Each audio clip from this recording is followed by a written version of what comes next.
오늘 그리스도인의 국가관 두 번째 시간입니다.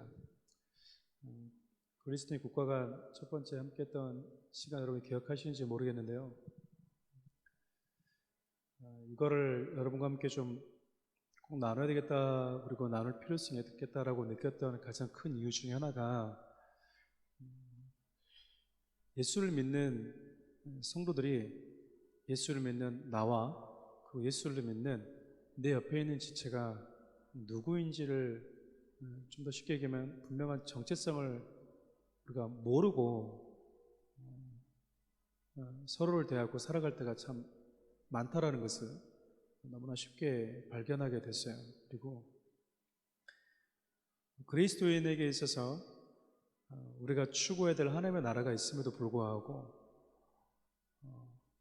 성도들이 정말 추구하고 우리가 세워가야 될 나라가 어떤 나라인지를 알면서도 하나님의 말씀이 기준이 아닌 서로 지지하는 정당의 이념과 사상, 그리고 그 정당이 우리에게 보여주는 그들이 꿈꾸는 나라에 대해서 우리가 솔깃하고 우리의 마음을 뺏길 때가 정말 많은 게 우리의 현실이고요. 교회 안에서도 서로 지지하는 정당이 다르다는 이유 때문에 서로 마음이 나눠지고 교회를 떠나고 교회에서 정책 발언을 했다는 이유 때문에 서로 마음이 상하고 등 돌리는 일들이 여러분 비일비재한 게 사실입니다. 이런 일들이 왜 일어날까? 가장 중요한 것 중에 하나가 예수를 믿은 이후에 내가 거듭났다라는 사실을 우리 스스로가 인정한다면, 내가 예수를 믿고 나서 내가 하나님의 사람이 되었다, 내가 이 땅에 우리 부모님이 나에게 준 생명이 아니라 죽음을 이기고 부활하신 예수님의 생명으로 다시 내가 새로운 피조물이 되었다라는 사실을 적어도 믿는 그리스도인이라면 두 가지 사실을 분명하게 이해해야 돼요. 하나는요, 나라는 존재에 대한 새로운 정체성을 가져야 된다는 겁니다. 내가 예수의 사람이다, 내가 하나님께 속한 사람이다 라는 내가 누구인지에 대한 분명한 정체성을 말씀 안에서, 그리스도 안에서 이걸 가지고 살아야 된다는 거예요. 둘째는 그리스도 안에서 새로운 피조물 된 자들은 어느 나라에 속한 사람이고 어느 나라를 세워가야 되는지에 대한 분명한 이 의식이 필요하다라는 거예요. 바울은요, 로마 시민권이었습니다. 여러분, 로마 시민권은 지금의 미국 시민권과 버금가는 정도가 아니고요, 더 영향력 있는 시민권이었어요. 당시에는 로마가 여러분 세계를 제패할 때가 아니겠습니까? 그 누구도 로마의 시민권을 가지고 있는 사람은요, 죄수가 되었다 하더라도 함부로 취급할 수 없어요. 근데 그가 내가 로마의 시민권이 아니라 나는 하늘의 시민권자이다라고 이야기를 해요. 이 얘기가 무슨 얘기냐면 예수를 믿고 난 이후에 그가 추구하는 나라가 어디인지, 그가 어느 나라에 속해 있는지에 대한 분명한 이 사고와 이 의식을 갖게 됐다는 거 아니겠습니까? 근데 우리는 예수를 믿어도요, 교회를 다니고 성경을 믿고 신앙생활을 해도 도대체 내가 어느 나라에 속한 사람인지, 내가 어느 나라를 기다리는지, 내가 누구의 통치를 받고 살아가는지에 대한 이 정체성의 혼돈을 가지고 사는 성도들이 정말 많은 것 같아요. 한번 생각해 보시겠습니까? 왼쪽에는 A라는 정당이 그리는 나라가 있어요. 사회가 있고, 오른쪽에는 B라는 정당이 꿈꾸는 나라, 그들이 개혁하는 나라가 있어요. 여러분, 그리고 가운데는요, 성경이 저와 여러분들에게 보여주는 나라가 있습니다. 성도는 어떤 나라의 무게중심을 두고 살아가야 될까요? 가운데, 즉 성경이 우리에게 보여주는 하나님의 나라입니다. A라는 정당, B라는 정당이 과연 하나님의 꿈꾸는 나라를 이룰 수 있을까요? 불가능합니다. 불가능하다고요. 적어도 그럴 수는 있겠죠. 과연 어느 정당이 과연 하나님의 나라를 거스르지 않는가, 하나님의 나라가 세워지는데 그나마 조금 더 상대적으로 부합하는가라는 것은 있을 수 있을 겁니다. 그래서 예전에 그 청년들이 첫 투표권을 갖게 될 때 저한테 그런 질문을 했던 적이 있었어요. 목사님, 어느 정당을 지지해야 될까요? 그러면 두 친구가 와서 각각 이 정당과 다른 정당, 상대 정당이 가지고 있는 정책적 발언을 저한테 해요. 근데 여러분, 이 두 정당 모두 정책이 조금 다를 뿐이지 추구하는 건 그들의 이 사고 속에 추구하는 나라는 잘 살아보자는 거잖아요. 근데 적어도 그리스도인은 어떤 지역 출신이 아니라 성도는 과연 이들이 추구하는, 지향하는 나라가, 사회가, 공동체가 하나님의 말씀에 부합하는가? 과연 이런 정책을 내놓는 저 정치인이 그의 사고가 하나님의 말씀에 위배되지는 않는가? 여러분, 이 사실을 우리가 검증하고 누군가를 지지해야 된다는 거예요. 여러분, 성도가 돼도 우리는 여러분 이것만 가지고 있어도요, 어떤 지역주의 무너진다니까요. 어떤 게 하나님의 나라에 부합하는가, 말씀에 부합하는가, 우리 이것을 가지고 어떤 정책과 어떤 정치인의 사상을 검증해야 되는데, 내가 어느 지역 출신인가, 그리고 저 사람이 우리에게 어떻게 해주는가 라는 것을 가지고 정치의 어떤 투표권을 행사하는 경우가 많이 있어요. 물론 저 역시 어렸을 때는 그랬었습니다. 여러분, 성경을 보면요, 적어도 저와 여러분들의 성경이 하나님의 말씀이고 하나님의 말씀이 살아계시고 이 땅의 모든 나라는 사라질 나라, 영원한 나라가 하나님의 나라라는 사실을 여러분들이 믿는다면, 성경에 등장하는 수많은 왕들이 하나님이 그들의 업적에 대해서, 마지막에 그들의 인생에 대해서 평가하실 때 그가 어떤 나라를 세워가느냐에 대해서 하나님이 한 줄로 평가했다는 사실 여러분 잘 아실 거예요. 그가 이 땅에서 뭐 성을 얼마나 쌓았냐, 얼마나 놀라운 업적을 내세웠냐, 이게 아니라 그가 하나님 보시기에 어떤 나라를 세워갔는가, 다윗과 같이 하나님을 예배하는 하나님의 나라를 세워갔는가, 아니면 여로보암처럼 하나님을 대적하는, 우상을 섬기는, 하나님의 말씀을 위배하는 나라를 세워갔는가. 여러분, 이 두 줄로 끝났다고요. 그럼 여러분, 저와 여러분들의 인생 속에서도 우리를 기억하실 수 있는, 우리를 평가하실 수 있는 유일한 자격을 가지신 그 하나님께서 저와 여러분의 삶에 있어서도 이 나라의 정치인들과 이 나라의 모든 그 사상에 대해서도 하나님이 딱 그렇게 한 줄을 평가하신다고요. 너가 하나님 보시기에 하나님의 나라를 세우는 자였는가, 하나님의 나라를 허무는 자였는가. 우리 말씀 하나 읽어볼까요? 시편 145편 13절인데 함께 읽겠습니다. 주의 나라는 영원한 나라이니 주의 통치는 대대에 이르리이다. 여러분, 이 땅의 모든 통치는요, 정권이 바뀔 때 또 달라지고요, 나라가 다시 새로워질 때 또 바뀝니다. 왜일까요? 영원하지 않기 때문에 그래요. 근데 성경은 주님의 나라, 하나님의 나라만 영원하다, 그분의 통치만이 영원하다라고 이야기합니다. 그 통치와 그 나라에 속한 자들이 바로 저와 여러분들이에요. 가끔씩 이제 세상이 기독교에 대해서 이렇게 얘기를 합니다. 기독교는 정치 얘기하지 말아라. 이건 성경적이 아니에요. 여러분, 성경은요, 인간이 할 수 있는 게 있고 해서는 안 되는 것이 있다라고 이야기합니다. 여러분, 성경을 하나님의 말씀으로 생각해야 되지만, 성경을 여러분 우리에게 주신 하나님의 사상, 하나님의 이념, 하나님의 가치관으로 한번 여러분들 바꿔서 생각을 해보세요. 미국의 보수주의, 다시 말하면 청교도들이 들어와서 미국을 세웠잖아요. 미국이라는 나라를 세웠을 때, 그들이 세웠을 때 시작됐던 보수주의가 이런 신앙의 기초에서 시작이 되었어요. 지금 우리가 생각하는 보수주의는요, 우리나라에서 보수주의는 여러분 성경적 보수주의도 아니에요.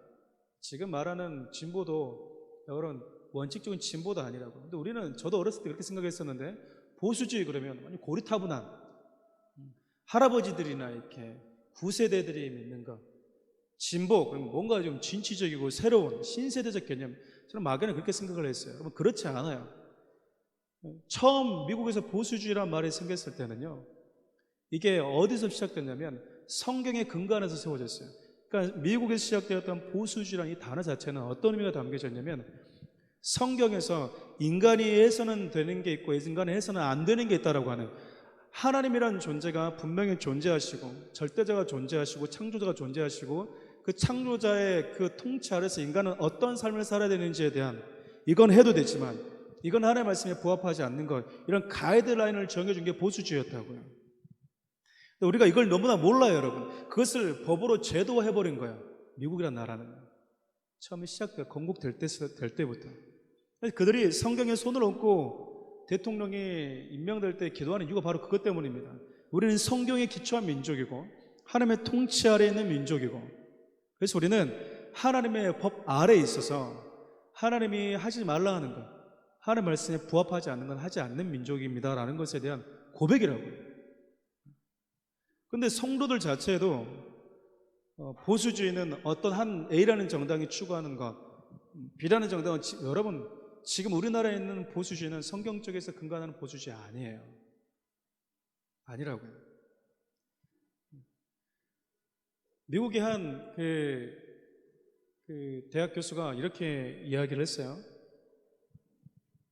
정치에 관여하지 말고, 특별히 기독교인들이 정치에 관여하지 말고 복음만 전하라고 하는 사람들에게 이 대학 교수님이 어떻게 얘기했냐면, 당신이 합법적으로 복음을 전할 수 있는 능력의 기반이 되어주는 것이 정치다라고 얘기를 했어요. 그러니까 복음이 불법이 아니라 복음 전파가 합법적으로 복음 전파를 할 수 있는 그 기반이 정치라는 거예요. 이 말이 좀 이해되십니까? 그래서 이 교수님이 이렇게 얘기를 해요. 조금만 더 깊이 생각해 보면 법이 실제로 우리의 삶에 지대한 영향을 주고 있다는 사실을 깨달을 수 있을 것이다. 자유, 교류, 아들, 가족, 건강, 돈, 사업, 재산, 학교, 가정, 안전, 가난한 자, 태어나지 않은 자, 복음 등. 그러니까 쉽게 말하면 정치와 정책은요, 복음 전파에 엄청난 게 긴밀한 연관성을 가지고 있다는 거예요. 여러분, 우리가 미국이 다 잘했다라는 게 아니고요, 우리가 미국에 대해서 긍정적으로 평가할 때 이들이 가장 전 세계에서 선교사를 많이 파송한 나라다라고 얘기를 하고, 우리나라는 두 번째로 파송을 많이 한 나라라고 성도들이 자부심을 가지고 있어요. 근데 여러분, 왜 미국이 전 세계에서 폭발적으로 선교사를 많이 보내는 나라가 됐을까? 물론 강대국이기 때문에도 그래요. 근데 여러분, 그들이 가지고 있는 정치와 정치 이념이 복음주의의 기초에 있기 때문에 그래요. 다시 말하면 미국이라는 나라를 하나님이 힘있게 만들어주니까 미국은 어디든 들어갈 수 있었다고요. 여러분, 북한이 어디든 갈 수 있습니까? 여러분, 김일성과 김정일이 가장 힘들었던 게 뭐냐면, 자기는 그 나라에서는 절대적인 군주였지만 아무도 인정해주지 않아요. 김정일과 김일성이 갔던 곳이 어디입니까? 북한 안에만 있었던 거예요. 그나마 갔던 게 러시아나 좀 많이 가면 중국 정도만 갔지 그 이상 갈 수가 없었다고요. 여러분, 일국의 절대적인 독재 정권을 가지고 있다고 하는 김일성과 김정일도요, 중국을 러시아밖에 못 갔어요. 근데 여러분, 미국에 있는 시민을 가진 사람은 여러분, 복음을 두고 어디든지 갈 수 있었다고요. 왜냐하면 미국이라는 법이 그들을 복음을 전할 수 있도록 보호해줬기 때문에 그렇습니다. 만일 여러분, 공산주의 사회주의가 만일 우리나라가 공산주의 국가다, 복음 전할 수가 없어요, 여러분. 일단 우리 사회 자체조차도 복음은 불법이 될 뿐만 아니라 그 불법인 사회에 있는 사람이 복음을 어디 갈 수가 없다는 이야기입니다. 그러니까 여러분, 기독교인들은 특별히 복음이 불법화되지 않도록 여러분들이 막아야 된다는 거예요. 보호해두고 지켜내야 된다는 거죠. 기독교적인 사상으로 세워진 미국이 여러분 강대국이잖아요. 그러니까 그들이 어디든 가서 쉽게는 아니겠지만 어디든 가서 복음의 문을 두드릴 수 있었던 거예요. 하나님이 그것을 사용하셨다고. 하나님이 미국이라는 나라를 강하게 세우셨던 이유 중에 가장 첫 번째가 저는 그거라고 생각합니다. 복음을 어디든지 들고 들어가라는 거예요. 여러분, 코로나 때에도 중국에 있는 사람들이 비행기를 타고 와야 되잖아요. 각 나라로 돌아와야 되는데 코로나 때는 못 갔어요. 근데 여러분, 가장 먼저 비행기 공산주의 국가였던 중국이 어느 나라부터 비행기 띄워서 보내죠? 여러분 아시죠? 어느 나라였습니까? 미국부터 보냈어요. 미국부터요. 우리나라 아무리 이렇게 안 돼요, 여러분. 하나님 미국이라는 나라를 이렇게 힘있게 만들어줬던 이유는 그것 때문이에요. 여러분, 그러면 우리가 지금 예레미야를 살펴보고 있지만 하나님이 우리나라를 부유하게 해주셨을 때 모압과 같은 반응을 해서는 절대 안 돼요. 우리의 업적이다. 우리의 민족성 때문이다. 우리의 선조들의 어떠함 때문이다. 여러분, 그 모든 것 안에는 뭐가 기초가 되었냐면요, 하나님이 우리를 긍휼히 여겨주신 그 사랑과 은혜와 배려 때문이라는 것을 잊어버리면 안 돼요. 끊임없이 우리 전에 있던 선배 목사님들이 이 사실을 성도들이 각인시켜줬어요. 하나님이 우리나라를 지켜주었다. 여러분, 대한민국 애국가도 보면 하나님의 보호와 사가 있잖아요. 하나님이 지켜준 민족이라는 거예요. 우리 열심도 있었고요, 우리 선조들의 재능도 있었지만 그 모든 것 안에는, 베이스에는 하나님이 우리나라를 지켜주신 게 있었다라는 거예요. 여러분, 이스라엘과 우리나라가 비슷한 장점이 하나가 있는데 그 중에 하나가 여러분 지략적인 유사점이 있어요. 여러분, 이스라엘은 강원도만 해요. 아주 작은 땅이에요. 근데 좌우 밑에가 여러분 강대국들로 둘러싸여 있습니다. 아프리카, 아시아, 유럽까지. 우리나라도 마찬가지예요. 여러분, 우리나라가 잘 사는 나라거든요. 힘이 있는 나라예요. 근데 우리나라의 이 위쪽, 밑에 쪽, 이 위가 전 세계 2등, 3등, 4등이 다 있어요. 그러니까 공부를 잘하는데 지방에서 1등 했는데 서울대 올라오니까 뒤에서 놀고 있는 거예요. 쉽게 얘기하면. 잘하는 애들하고 붙으니까. 우리나라의 지정학적인 위치가 그랬다고요. 그런데도 불구하고 하나님이 우리나라를 한국전쟁 70년이 지난 이후에 계속해서 이렇게 부강하게 만들어주신 이유는요, 잘 먹고 잘 살아라가 아니에요. 그래서 이걸 알았기 때문에 성도들이 뭐 했습니까? 교회는 가는 곳마다 복음을 전했던 거예요. 선교사를 파송했다는 거라고요. 이것이 하나님이 우리에게 주신 은혜에 대한 보답이라면 보답이었고요, 그 은혜를 받은 자들에게 있어서 나타난 정성적인 반응이었어요. 만약 우리가 이것을 멈춘다면요, 하나님 우리에게 주시는 부여함 걷어가실 수 있어요. 여러분, 열국의 모든 땅은요, 기도하는 성도들과 교회에 의해서 그 땅의 흥망성쇠가 결정이 됐습니다.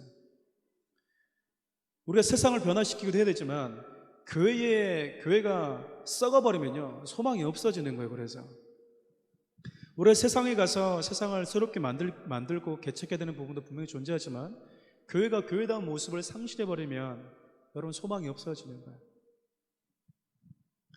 그만큼 여러분, 정치는요, 우리가 복음을 전하는 데 있어서 엄청난 그 연관성을 갖고 있어요. 성경을 보면 우리는 이제 아무런 근거 없이 교회 다니신 분들은 정치 얘기하지 마세요 이렇게 얘기합니다. 여러분, 이건 성경적이 아니라니까요. 물론 목사님이 설교 강단에서 주일날에 말씀 전할 때 막 정치 얘기만 하면 이거는 문제가 되겠죠. 말씀을 전해야 되겠죠. 근데 우리 모두는 정치적인 동물이에요. 인간은 정치는 성향을 가지고 있다고요. 정교 분립이라는 이야기는 교회가 국가에 대해서 정치에 관여하지 않는다라는 게 아니에요. 그럼 투표도 하지 말아야죠. 투표도 어떻게 보면 정치에 참여하는 건데 말이 안 되고 어불성설인 거예요. 누구나 다 정치에 참여하고 정치에 대해서 이렇다 저렇다 말할 수 있어요. 정치 분립이라는 건 뭐냐면, 정교 분립이라는 것은 뭐냐면 나라가 종교에 대해서 관여하지 않는 거예요. 나라가 교회에 대해서 왜 장로를 이렇게 세웠습니까? 왜 목사를 이렇게 세웁니까? 라고 관여하지 않아요. 독립성을 주는 거라고요. 근데 지금 교회가 전부 다 지금 국가가 교회를 지금 이렇게 통제하려고 하잖아요. 성경적이 아니라고요. 또 두 번째, 여러분, 교회 다니신 분들은, 목사님들은 정치 얘기하지 마세요. 성경적이 아니는 이유가 몇 가지가 있습니다. 여러분, 성경에 보면 정치에 참여했던 성경 인물들이 태산이에요. 여러분, 세례 요한이 왜 죽었습니까? 헤로드 왕 정치 발언하다 죽었어요. 당신 왜 동생 안에 취했습니까? 그거 잘못된 겁니다 라고 말하다가 죽었다고요. 설교하다가 죽은 게 아니고요, 정치하는, 나라를 통치하는 왕에게 그것이 옳지 않다고 쓴소리했다고 죽었다니까요. 과연 그것이 그럼 우리가 흔한 말로 그냥 쓸데없이 그냥 훈수다가 죽은 거냐? 하나님 그렇게 얘기하지 않았다고. 예수님도. 목회자는 국가 통치자라 하더라도 그것이 하나님의 말씀과 위배될 때는요, 우리는 그것을 잘못됐다고 얘기해 줘야 됩니다. 성도들이 그게 옳다고 말해서는 안 되는 거예요. 예전에 어떤 경우가 있었냐면, 한 기독교인 정치인 대표와 정치인들 3명이 이제 불교를 갔어요. 국가 지도자들은 많이들 가지 않습니까? 이분이 기독교인이잖아요. 기독교이니까 뭘 안 했냐면 합장을 안 한 거예요. 그러니까 불교를 무시했다라고 얘기를 했어요. 제가 좀 안타까운 건 뭐냐면 성도들이 그런 기독교적인 정치인들을 지켜주지 않는 거예요. 저는 여성 인권뿐만 아니라 국가인권위원회 위원장 모든 부분에 기독교적인 사고를 가지고는 성도들이 들어갔으면 좋겠어요. 그런데 우리가 그걸 들어가고 있지 못하고 정말 기독교와 반대되는 사상을 가진 분들이 그렇게 장을 하고 위치에 있다 보니까 여러분 불교 가서 합장 안 하는 게 그러면 불교를 무시하는 겁니까? 내 신앙을 지키는 거잖아요. 그러면 다니엘이 가서 우리는 다니엘 세 친구가 가서 나는 왕께 절하지 못합니다. 그러면 그 나라를 무시하는 건가요? 다니엘은 그래서 바벨론 왕 느부갓네살을 위해서 안 살았습니까? 그 나라를 위해서 헌신하지 않았습니까? 했잖아요. 그들이 신앙의 중심을 지키는 것이 마치 다른 종교를 무시하는 것처럼 그러면 우리가 예배하는 것 자체는 그러면 불교를 무시하는 건가요? 그렇지 않잖아요. 우리가 가지고 있는 신앙의 정체성을 드러내는 거예요. 그런데 성도들조차도 그거에 대해서 중요하게 여기질 않아요. 가서 내가 신앙의 정체성을 지키는 거에 있어서 그런 성도들에 대해서 그런 어떤 리더십에 대해서 우리는 보호해 줘야 되는데 세상은 어떻다 하더라도 그냥 우리조차도 뭐 하고 있냐면 이렇게 무시할 때가 많다라는 거예요. 여러분 잘 아시는 에스더와 모르드게는요 정치적 인물이었습니다. 하만이 이스라엘 민족을 말살하려고 그랬다고요. 완전히 그냥 씨를 멸종시켜버리고 말살시키려고 했었죠. 그때 여러분 잘 아시는 것처럼 에스더가 왕께 나아가서 정치적 발언을 해요. 이미 정치는 왕의 도장에 찍혀서 이미 그냥 이게 입법화 통과가 돼버렸어요. 뭐 상정될 것도 없습니다. 그냥 왕의 도장 찍히면 그냥 그게 법이니까. 근데 그 법을 거부하는 것은요, 지금은 우리가 뭐 민주적으로 뭔가를 할 수 있지만 당신은 목숨을 내놔야 되는 거예요. 그러니까 금식하고 나서 왕 앞에 나아가요. 죽으면 죽겠다라는 마음을 가지고. 왜일까요? 그러니까 이스라엘 민족을 보호하겠다는 것은 지금 우리 식으로 보면 주변 몸된 교회를 지켜내고 보호하겠다는 거예요. 지금 이 시대에 이런 리더십들이 필요하다고요.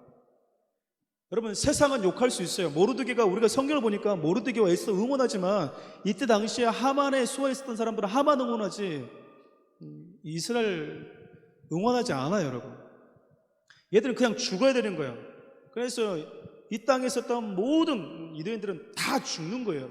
그 날짜 안에 다 포로로 끌려가고.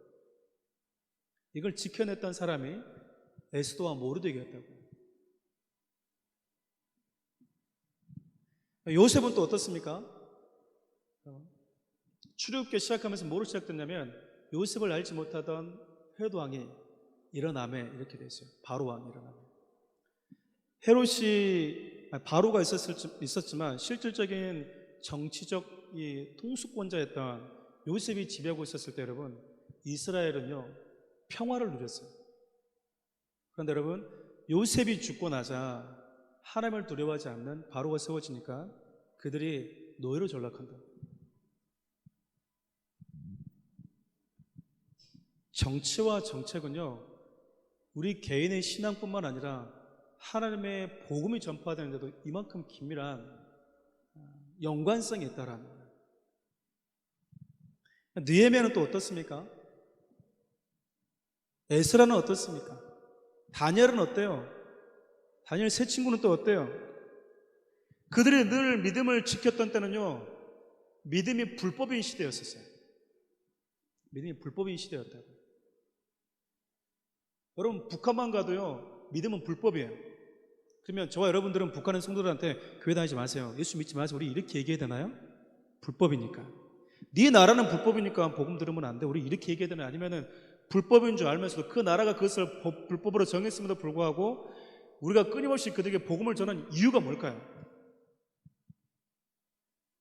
그 법이 하나님의 말씀의 법이 우리가 생명이기 때문에 그러는 거예요. 여러분 우리가 이렇게 그 소송을 걸 때에도 뭐 민사, 형사, 뭐 그다음에 고등법원, 대법원 이렇게 가지 않습니까? 왜냐하면 상위법이 위에 있어요. 동일하게 우리가 어떤 법에 지배를 받지만 상위법에 부딪힐 때는 상위법이 더 영향력을 행사한다고. 성경 우리로 하여금 우리가 사는 이 땅에서 우리가 사는 그 땅의 법에 충성을 하고 그 법을 지키고 위정자들 존경하라고 이야기를 합니다. 그런데 그 법이 하나님의 말씀과 위배될 때는요, 목숨을 걸고 하나님의 말씀을 지켜라고 이야기를 해요. 그게 그리스도인이에요. 그리스도인이라고. 언제까지 나 어느 정당 지지해? 저는 이 정당 지지하는데요. 당신은 나는 이 정당 지지하는데. 여러분, 지지하는 정당 다르다고 해서 서로 원수 맺는 것처럼, 이것처럼 좀 심하게 얘기하면 어리석은 일이 없다고요. 이 말은 무엇을 반증하는 거냐면, 당신과 내가 예수 그리스도로 한 가족이 됐어요. 당신과 나를 한 가족으로 맺어주신 분이 예수님입니다. 이렇게 얘기하고 있는 성도들이 지지하는 정당이 다르다는 이유로 원수를 지른다는 것은 지지하는 정당의 힘이, 영향력이 예수 그리스도보다도 더 강하다라는 것 아니겠습니까? 적어도 그 사람에게 있어서.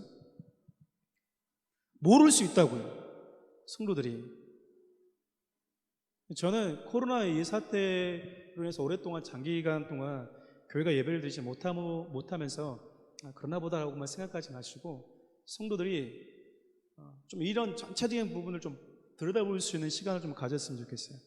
무슨 말이냐면요, 기독교인들은, 성도들은 시대 속에서 어떤 의식과 어떤 사고를 가지고 살아야 되는가, 어떤 가치관을 가지고 살아야 되는가라는 것에 대해서 여러분들이 생각해 보셔야 돼요. 여러분, 성경 보니까 정치에 관여했던 분들 많잖아요. 예수님이 왜 죽었어요? 빌라도 헤롯의 입장에 봤을 때는 정치적 인물이었다고요. 정치적 인물이었어요. 왜 빌라도가 그랬습니까? 정치 때문이었어요. 밀란이 날까봐, 정치적으로 자기 자신의 자리가 위태로울까봐 예수를 죽였다고요. 그냥 죄 없는 거 알면서도 그냥 넘겨줘 버린 거예요. 바울이 복음을 전했던 로마 시대는 복음 자체가 불법이었습니다. 그런데 그는 뭐 했습니까? 내가 사는 이 민족은 복음이 불법이야, 복음 전하면 안 돼, 그랬어요? 아니요. 왜 그가 그렇게 할 수 있었는가? 우리 지난주 살펴봤던 것처럼 그가 로마 시민권임에도 불구하고 자기의 분명한 정체성은 예수를 믿으면서 새로운 피조물이 되면서 자신의 정체성은 로마 시민권이 아니라 하느님의 나라의 시민권이라는 의식이 더 강하게 박혀 있었기 때문에 그래요. 적어도 성도된 자들이 하나님의 나라를 소망하며 사는 자들이라고 한다면 우리는 하나님 나라의 시민권이라는 것이 대한민국 시민권이라는 것보다도 상위층에 있어야 된다고. 우리가 나라가 다르고 민족이 다름에도 불구하고 우리가 예수를 믿으면 한 민족입니다, 같은 형제입니다라고 말하는 이유가 뭐예요? 우리가 생명을 주신 분 예수님이기 때문에 그렇습니다. 제가 지난주도 살펴봤잖아요. 가장 안타까운 것 중에 하나가 그거예요. 우리는 일본하고 축구 시합하면 뭐 해야 돼요? 무조건 이렇게 돼요. 지면 어떻게 돼요? 지면 안 돼요. 다리가 부러져도. 그래서 그 한일전 게임에서 한 선수가 발목이 부러져가지고 선수간에 끝나도 일단 무조건 이겨야 됩니다. 언론들이 자꾸 그걸 부추겨요. 아이들도 그래요. 일본 놈들은 다 쪽발에 다 죽어야 돼. 일본 사람들은 죽어야 됩니까? 북한 사람들은 공산주의니까 다 죽어야 됩니까? 그렇게 어렸을 때부터 성경을 들어오고 말씀을 보고 설교를 들어왔음에도 불구하고 왜 성도들의 마음속에는 세상을 바라보는 세계관과 가치관이 왜 말씀을 이렇게 동떨어져 있냐, 그 말이에요. 여러분, 유대인들의 입장에 봤을 때는요, 로마는 우리를 지배하고 있는 민족이었어요. 그러니까 우리 사대주의라고 그러지 않습니까? 여러분, 사대주의 좋은 게 아니거든요. 중국이 형님이라는 거예요. 형님이 동생을 보호해줬습니까? 아니잖아요. 갖다 바치라는 거였었잖아요. 굴욕적인 정치였죠. 사대주의가 굴욕적인 거라고요. 여러분, 그런 굴욕적인 정치를 가지고 있었던, 지배하에 있었을 때도 바울이 뭐예요? 바울이 복음을 전합니다. 그 지배하에 있을 때. 우리를 지배하고 있는 원수와 같은 로마를 베드로 같은 열심당들은 칼로, 도끼로 싸워서 독립을 쟁취한다고 생각하는 열심당원들도 있었지만 이들은 복음을 했다고. 복음. 원수의 나라잖아요, 로마가. 그러잖아요. 왜요? 그렇게 그들이 좋아했던 예루살렘 남아있던 마지막 성전, 티투스 장군이 AD 70년에 와가지고 다 허물어버렸어요. 그나마 남아있는 게 그냥 벽돌이라고요. 통곡의 벽. 그거 하나 남아있어요. 그 누가 무너뜨릴게요? 다시 중건했잖아요. 느헤미야와 이분들이 와가지고 다시 에스라가 다시 성전 재건하고, 그리고 헤롯 왕이 유대인들의 황심을 사기 위해서 성전을 38년 동안 다시 재건했다고요. 크게. 근데 그걸 다 무너뜨려 버렸어요. 원수의 나라죠. 근데 뭐 합니까? 복음을 들어야 될 사람들로 봤다고요. 우리는 북한이든지 중국이든지 일본이든지 복음을 듣고 예수를 믿어야 될 영혼들로 봐야지, 적으로 보면 안 된다고요. 근데 우리는 어떻게 합니까? 이 정당은 일본이란 프레임을 씌워서 매국노라고 그러고, 이 정당은 여기다 프레임을 씌워서 북한은 다 죽어야 될 놈이고 신북이라고 말을 하고. 근데 그리스도는 어떻게 되냐 그 말이에요. 그리스도인들은 왜 이렇게 복음이 중요하고 기독교가 중요한가, 한 가지만 더 살펴보겠습니다. 지난주에 잠깐 얘기했지만, 여러분 한 번만 더 생각해 보면 각 나라마다 기독교가 들어오면서 민주주의가 발달했어요. 이 예를 들어볼게요. 이건 부인할 수 없는 팩트예요. 우리나라가 조선시대에 남녀 평등이 있었습니까? 여러분 조선시대에서 어떻게 대한민국이 됐어요? 민주주의가? 정치가요? 아니요. 복음이 들어왔어요. 복음이 사회 곳곳에 선교사들에서 들어갔다고요. 그래서 당시에 남자와 여자 같이 이렇게 뭐예요? 이렇게 밥상에서 밥 먹는 걸 뭐라 그러죠? 겸상을 못했어요. 단어가 딸립니다만은 겸상 못했다고요, 여러분. 부부 유별, 여자와 남자는 7세 같이 앉지도 못했는데, 그냥 여성들은 남성에 있어서 어떤 성착취물의 대상으로 여겨졌던, 여러분 기독교가 들어가니까 형제 자매가 됐다고요. 하나님이 가지고 있는 성경이 주는 이 사고는 뭐냐면, 남자가 여자보다 우월하다고 말하지 않고 여성이 남자보다 우월하다고 말하지 않아요. 똑같은 하나님의 형상으로 지음받은 존재, 이렇게 얘기했어요. 그러니까 양반이었던 사람이 노비가 예수 믿으니까 노비랑 같이 예배를 드리게 됐고요. 여러분 이거 조선시대의 유교 사상과 불교가 지배하고 있었던 조선시대에서 한 번도 이루어지지 않은 거였다고요. 저는 불교가 우리나라에 이바지한 부분이 있다고 생각합니다. 그러나 각 인권, 여성의 인권, 노비의 인권, 어떤 한 인간으로 존엄성과 평등함을 여러분 복음에 들어가면서 시작이 됐어요.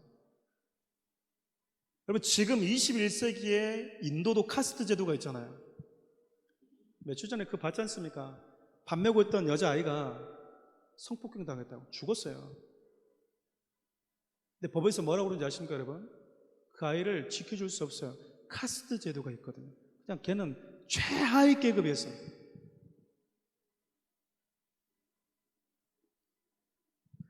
인도에 정치가 없습니까? 그들이 어떤 정책이 없어요? 그들이 인권이 없습니까? 그렇지 않잖아요. 있잖아요.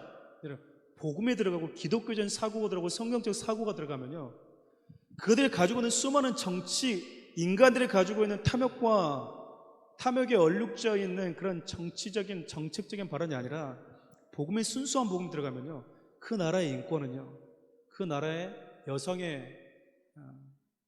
인권은 여러분 올라가게 될 수밖에 없어요. 저는 너무 안타까운 것 중에 하나가, 극단적인 페미니즘에 사로잡혀 있는 여성들이 기독교를 싫어하는 게 너무나 웃겨요.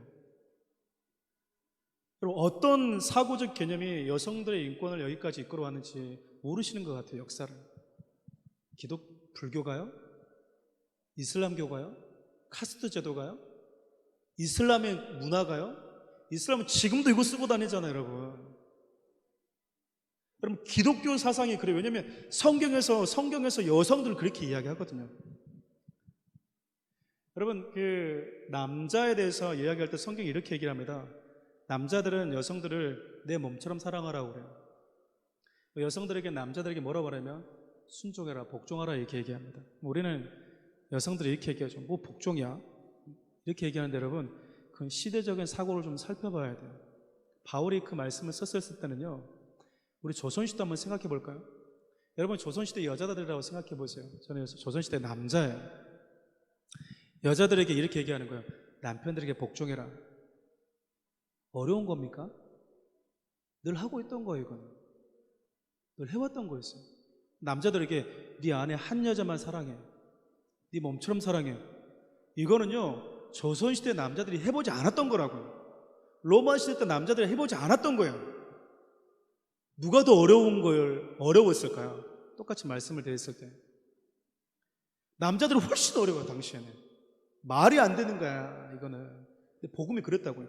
복음이 그 당시에 사회 기득권층들과 사회의 편만에 있었던, 만연에 있었던 그 기득권들이 가지고 있던 잘못된 그 사고를 정치적으로, 정책적으로 이용했던 것들을 복음이 깨트리고 있는 거예요. 깨트려요.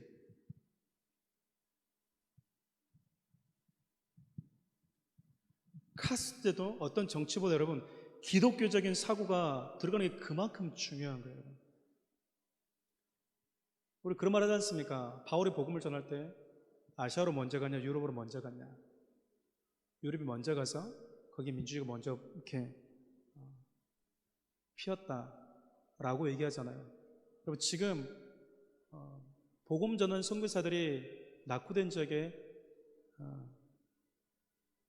말씀을 두고 가잖아요. 아프리카 원주민은 지금도 남자들이 우월해요. 여자들 얼마나 많은지 몰라요. 아이들도 많습니다. 근데 거기에 복음 들어가잖아요. 같이 예배드려요. 같이 예배를 드린다고.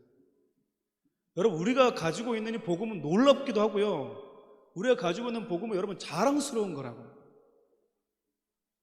여러분들이 믿고 있는 성경적인 사고와 여러분들이 가지고 있는 기독교적인 사상이 얼마나 나라를 나라답게 하고 사람을 사람답게 하고 인간을 인간답게 하는지 몰라요.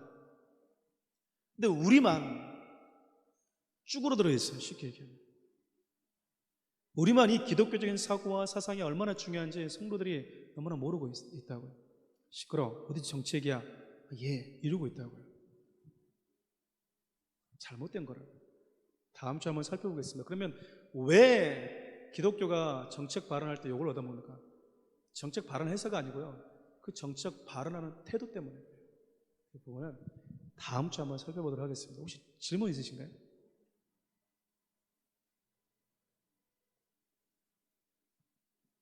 기도하겠습니다.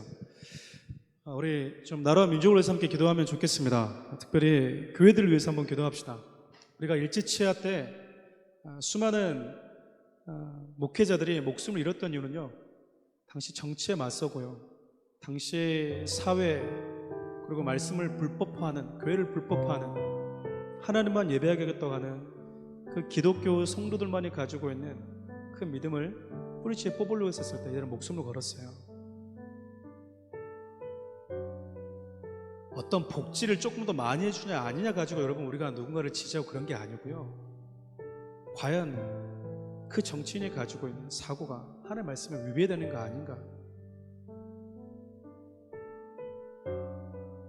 국회에서 발의된 어떤 그 정치와 정책과 그 법이 하나님의 말씀에 대적하는 것은 아닌가. 우리는 그걸 살펴봐야 되는 겁니다. 다음 주도 살펴보겠지만 차별금지법이라는 이름으로 새롭게 새로운 이름으로 이렇게 등장한 평등법이라는 게 있잖아요. 평등법에는 여러분 필요한 법이 분명히 들어있어요. 그런데 그 안에 차별금지법이 함께 들어가 있어요. 기회의 평등함 다 있어야 되겠죠. 외국인 노동자를 하더라도 똑같이 일하면 똑같은 대우를 해줘야 됩니다. 근데 하나님을 대적하는 법이 들어올 때, 왜냐면 노동자 들어왔을 때도 여러분 성경은 똑같이 얘기하고 있기 때문에 그래요. 하나님을 대적하는 법, 그것이 제도가 되지 않도록 우리는 기도해야 되는 거고요. 그래서 성도들은 때로는 건강하게 투쟁해야 되는 겁니다. 여기에 흑인 마틴 루터킹 목사님이 그렇게 투쟁하셨어요. 여러분 이 시간에 기도할 때 하나님, 나라와 민족을 지켜주십시오. 교회들을 지켜주십시오. 마지막으로 하나님을 두려워하고 하나님을 사랑하고 하나님의 통치를 갈망하는 믿음의 사람들이 하나님, 대한민국 리더십의 자리 곳곳에 세워지게 해달라고 기도합시다. 우리 주의 이름 부르면서 이 세 가지 기도 제목 가지고 기도하도록 하겠습니다. 주여